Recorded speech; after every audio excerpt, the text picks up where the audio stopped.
The mass shooting in Las Vegas unfolded on a scale that has confounded the public, and investigators too. The amateur and police footage of that night is horrifying, but by forensically analysing these clips, we are able to draw perhaps the most complete picture to date of what happened. We lined up the sound of gunfire in different videos, and using the hour, minute and second these clips were recorded, we mapped over 30 videos on a timeline covering the entire event. More evidence will emerge, and this is not the definitive picture, but this reconstruction puts you, the viewer, at the concert. We show what it must have felt like to be caught in a rampage, not knowing where to run or when the next round of bullets would come. And our wide-ranging investigation reveals what unfolded minute by chaotic minute. The gunman's 12 bursts into the festival crowd, his targeting of police, and the lulls in his shooting that allowed concert-goers a chance to flee. Like, why are the people laying on the ground? Why are the people laying on the ground? It's 10 p.m. and more than 20,000 people are watching country singer Jason Aldean at the Route 91 Harvest Festival. Across the street, the gunman Stephen Paddock is in a corner suite on the 32nd floor of the Mandalay Hotel. He planned his attack meticulously. He had assembled an arsenal, bolted an exit door shut, installed surveillance cameras in the hallway, and calculated his elevation and distance from the crowd. A few minutes into the show, Paddock fires what appear to be single rounds from his hotel room. Video timestamps reveal that this happened after 10:05. Why doesn't Paddock fire more rounds at first? There are at least two theories. He's checking that the range and trajectory of his gunshots match the calculations he made, or he's firing at fuel tanks in the nearby airport. Whatever the reason, an uneasiness fills the crowd and people move toward the exit. 30 seconds later, we hear what sounds like automatic gunfire.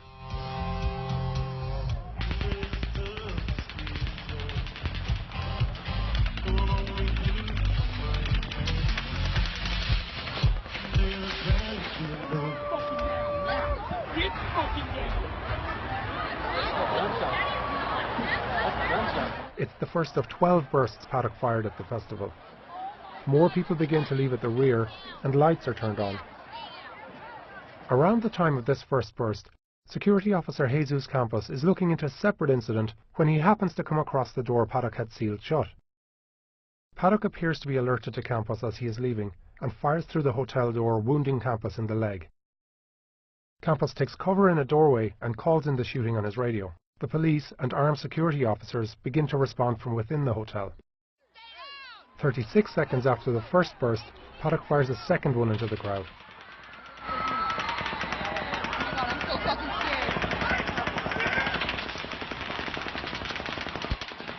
The cracking sound you hear are bullets passing nearby. The intensity suggests Paddock was aiming very near this area by the front of stage, the densest part of the crowd.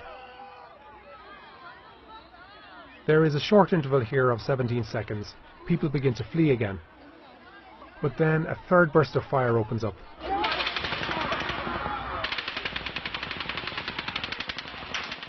The changing pitch of the cracks suggests Paddock is spraying the bullets around the area.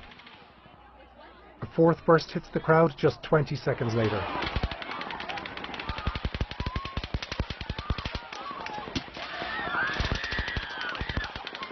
By our count, Paddock has now fired over 300 rounds in less than 2 minutes. The scenes that unfold at this point are distressing. There are multiple injuries stage left, and people begin to treat the wounded around them.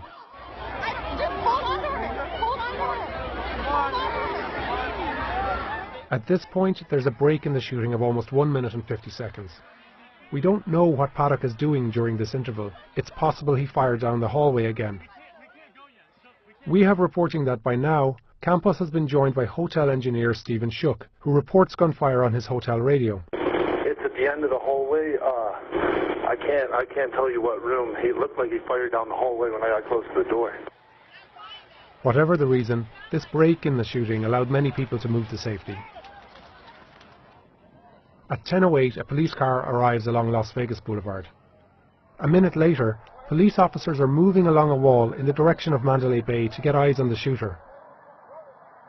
They direct fleeing concertgoers back into the venue and away from gunfire. Hey, you guys, get down! Go that way! Get out of here! There's gunshots coming from over there! Then Paddock fires a fifth burst. It's around 22 bullets in 3 short volleys.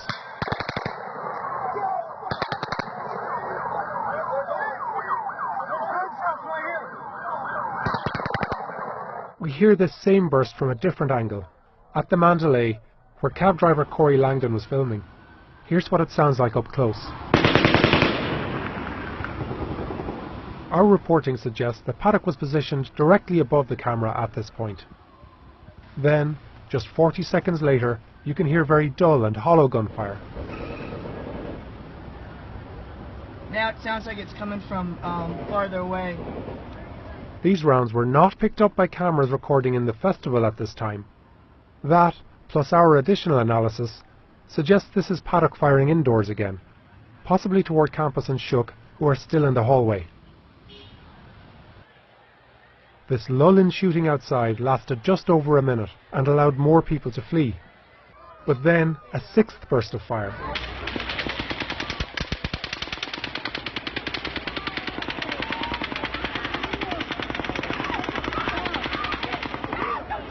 "20 seconds later, in a seventh burst, Paddock appears to take aim at the police.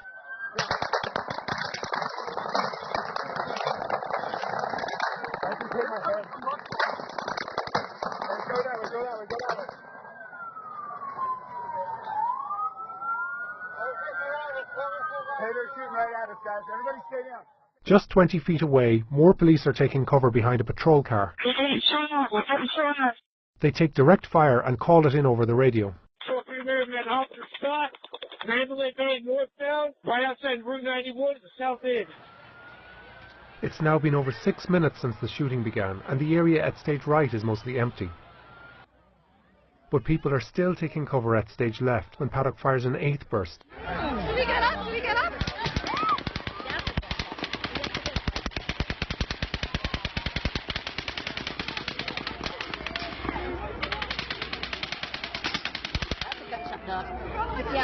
get down, man. Mike. How do we get out? Meanwhile, at the Mandalay, Paddock fires a ninth burst of fire right over a line of cabs and into the crowd. Taxi driver Corey Langdon still sees no signs of panic. Where are the cops at? I'm right here by the porch at Mandalay Bay and everything just seems to be normal here.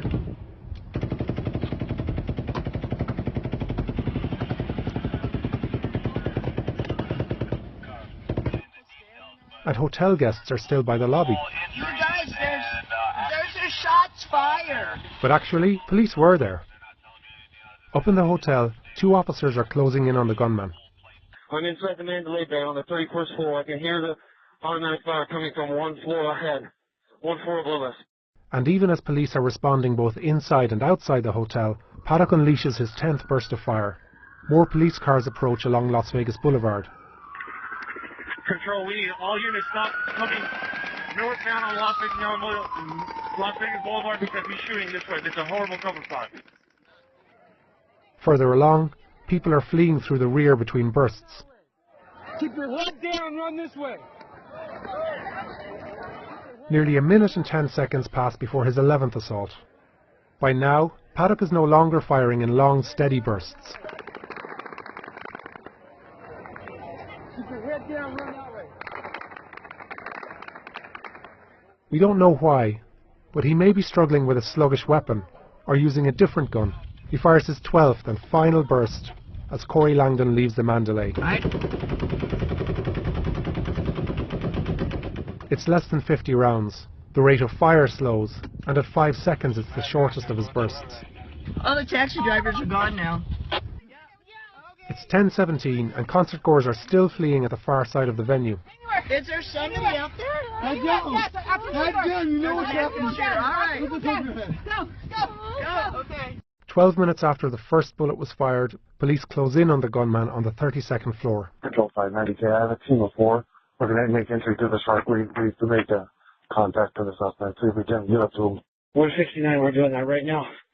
32nd floor.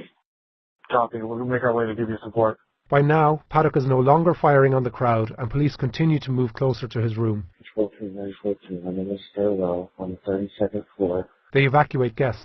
Patrol 159, we're doing evacuations as we're working our way down the hallway. We're about 1:30 to sit on the suspect's door. I need everybody in that hallway to be aware of it and get back. We need to pop this and see if we get any type of response from this guy to see if he's in here or if he's actually moved out somewhere else. Breach, breach, breach. We are clearing this room. We have one suspect dead. The police find 23 guns and hundreds of rounds of ammunition inside Paddock's suite. By our count, he fired close to 900 rounds at the festival. The police say he fired another 200 into the hallway. Paddock was found dead from a self-inflicted gunshot. The 64-year-old killed at least 58 people, and over 500 were wounded. It was one of the deadliest shootings in modern American history.